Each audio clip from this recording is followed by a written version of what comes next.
Hey guys, it's me. I'm here with another installment of Weekly Buffet, and I think I just wanted to start this episode off this week by saying I hope you all are well. I hope you're doing good things. I hope you're doing well physically, mentally, spiritually, emotionally. That life's looking up for you, and if it isn't, just remember that you're not in this alone. You know, we're all out. We're all just doing the best we can, and we're all in this together. And at the end of the day, we're all on the same team here. No matter what differences we have, we're all on the same team. So I just want to shout out to all you all.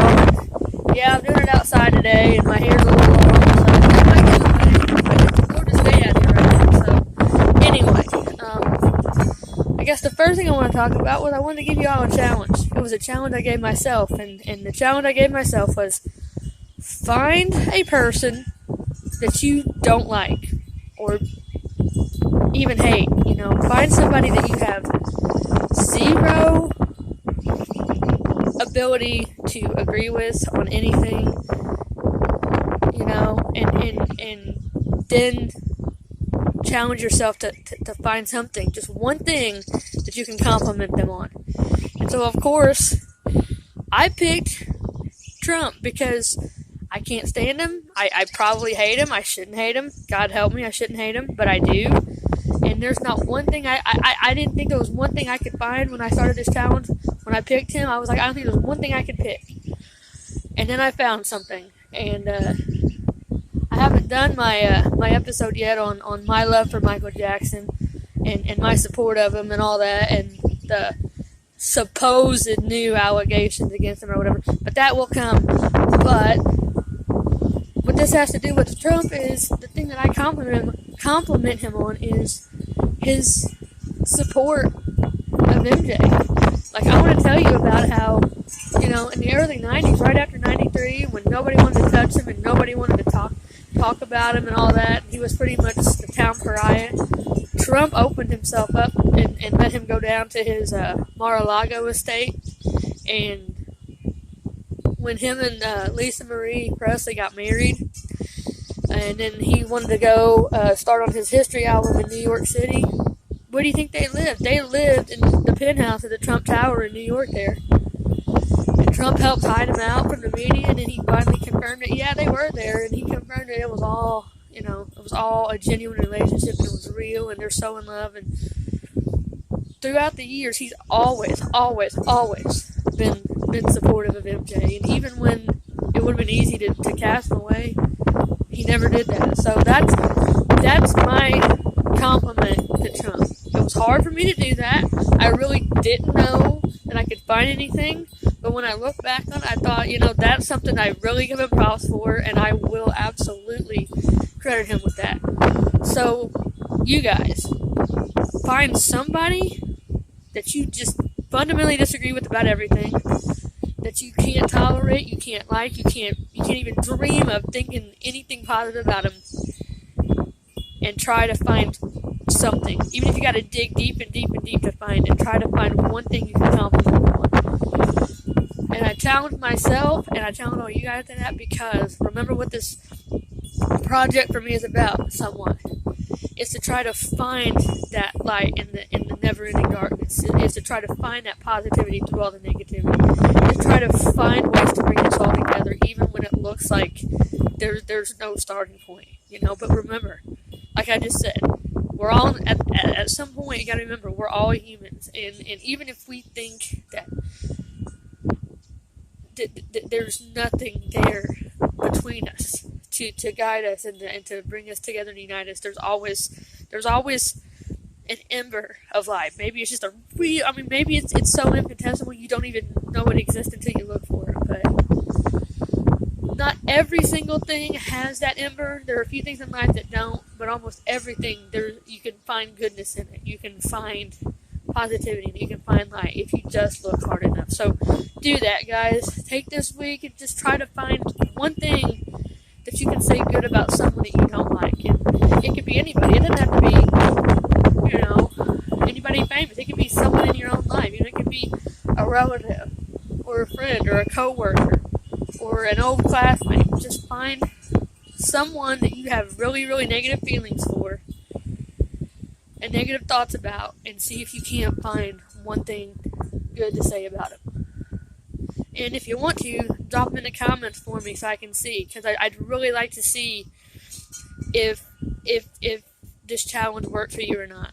So, I mean, I understand it can't work for some people. Like, I tried it with Oprah, but, that's a different story for a different day, too. There's not one thing I could find for Oprah to say that was good and nice, so I just left it alone. Because I was taught a long time ago that if you can't say anything nice, leave it alone. So, yeah. Anyway, I want to move on to a different topic. Completely different topic, actually.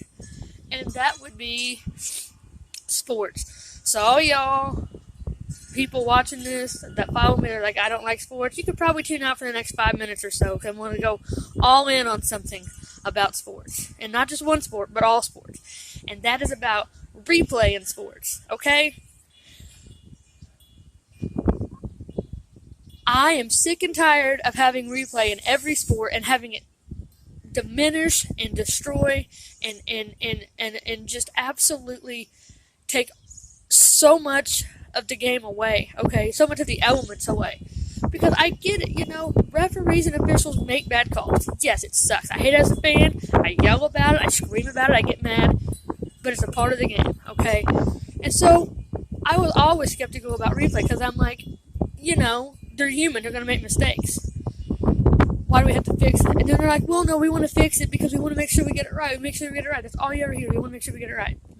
Well, I got to say, we've had replay for a long time in a lot of different sports now, and I don't see them getting a lot of the calls correctly, okay? And one of the reasons is inconsistency. Okay, inconsistency in how they decide what they can replay, and also inconsistency on their own freaking rules, okay? They'll say, well, if you don't have incontrovertible evidence to overturn it, you can't overturn it. And they'll overturn it anyway when they don't have it. Or they'll say, we believe that's... And you see it on, and you're like, what are they looking at that I can see it's incontrovertible? What are they looking at? So anyway, I mean, this replay stuff is driving me crazy, and I really want to talk about hockey, okay? Because I'm a big-time hockey lover, and I've been watching the hockey playoffs, of course, and so many games this postseason have been fucked up beyond recognition because of replay, okay? Like with the Blues and the Sharks game the other night, okay? Game 3, tied up in overtime, and the Sharks, Timo Meier, for the Sharks, clearly, obviously, blatantly takes hand passes the thing. It's so obvious he did it, and yet the refs don't call anything. They just are like, yeah, whatever. I mean, Stevie Wonder could have seen this. Helen Keller could have seen this. Anybody saw it. Everybody saw it. And then they said, oh, well, we can't replay that because that's not a reviewable play. How is a play inside of an offensive zone in hockey not a reviewable play, but fucking offsides is, okay? Offside replay and challenges in hockey drive me up a wall.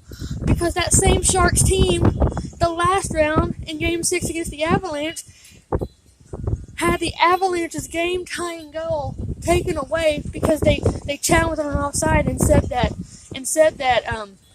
the Avalanche player was offside. The replay shows that his skate was where it needs to be. It wasn't offside. And yet they still got it wrong, and they still disallowed the go. And, I mean, my biggest thing was, if anything, they could call too many men on the ice because they had 6 players and they tried to pass it. So if you don't call that, I get it. But you have to call too many men on the ice and not allow the go, or you have to allow the go and not say it was offside. Inconsistency all over the place. It's in football, it's in basketball, it's in baseball. God, the baseball reviews drive me up a wall. They'll look at something for 5 minutes. It's like, if you can't go over there in 1 minute and see whether or not you have proof to overturn it, then leave it alone. Leave it alone. Like, you're talking about why you want replay to not drag on and on and on forever. Well, you're part of the problem because you're over there trying to make something happen. Either it's a good call or it's not. Let's go, man. And maybe it's just because I'm so cynical of it because I'm a Cardinals fan, and God knows maybe it's just my bias for the Cardinals coming out. But do they ever win challenges? Like, do they ever win challenges? Like, it could be obviously a blown call and they'll stay with it. It could be obviously a blown call for or against them and they'll stay with it. It drives me crazy. And I'm over replay. So anyway, I think my rant's over, but God, I mean, oh yeah, and then in tennis. Tennis started getting replayed, which I get it. You know, sometimes the line judges are like drunk or whatever on the job, but I don't like replaying that. I don't like the freaking serve clock they have. This idea of trying to speed the game up, and whether that's baseball or tennis or whatever, trying to speed the game up for TV audiences when today's TV audiences have the attention span of gnats. Yeah, you're alienating your old time, your long term, hardcore, old fashioned viewers who want to sit there and watch it the way it's supposed to be played and meant to be played, and you're shoving them aside to try to get new modern fans in who don't give a fuck. After 5 minutes, they turn their channel anyway. So, okay, that's it. The rant's over. I told you it wasn't gonna be very long, so you can come back and tune back in if you want. And it's getting ready to storm out here, so I gotta go here in a minute. But I wanted to say one more thing, and that was. It doesn't matter what that was. I'll pick this up later on next week's episode. We're going to have to keep this short because it's starting to pour down out here. So, like I said, challenge yourself to try to find something good to say about somebody you don't like. Find that element of light in the darkness. Do your best to be your best every single day. Get better, learn, strive to be nice and kind and passionate and compassionate, but also stay open-minded and stay dry, really. Stay dry. Oh, one more thing. All these abortion laws that are going on, come on, they're too extreme. They're crazy. And, I mean, pro-lifers, look, I can be in the car with you for a large portion of your journey, but when you're starting to make rape victims have to carry their rapist baby and saying that rapists have the chance to sue their victims to make them keep the baby, this is the exit I got to get off on. I can't go that far with you. That's draconian, that's cruel, that's vicious, it's reprehensible, and I don't think anyone who isn't a radical and an extremist cannot agree. I mean, Tommy Lahren agrees with me there, and when I agree with Tommy Lahren, I know we got a problem, because I've never agreed with her in my life, but I mean, I'm telling you, she's 100% right, that if you think these outrageous bans are going to fix the problem, you're not paying attention to what the real problem is, and it's not going to solve anything. It's only going to make everything worse. So, people of Alabama and Mississippi and Missouri and Arkansas and every state, my state, Indiana, it's going to be that way too. But you know, we're gonna work together. And we're gonna figure this out, because there's got to be a compromise somewhere that doesn't require 12-year-old rape victims or 12-year-old incest victims or any woman anywhere to not have the choice, but especially people that have been viciously attacked, and all these bad takes I see from men about how we need to arm women to keep them from getting raped, as if it's the woman's responsibility to keep a rape from happening.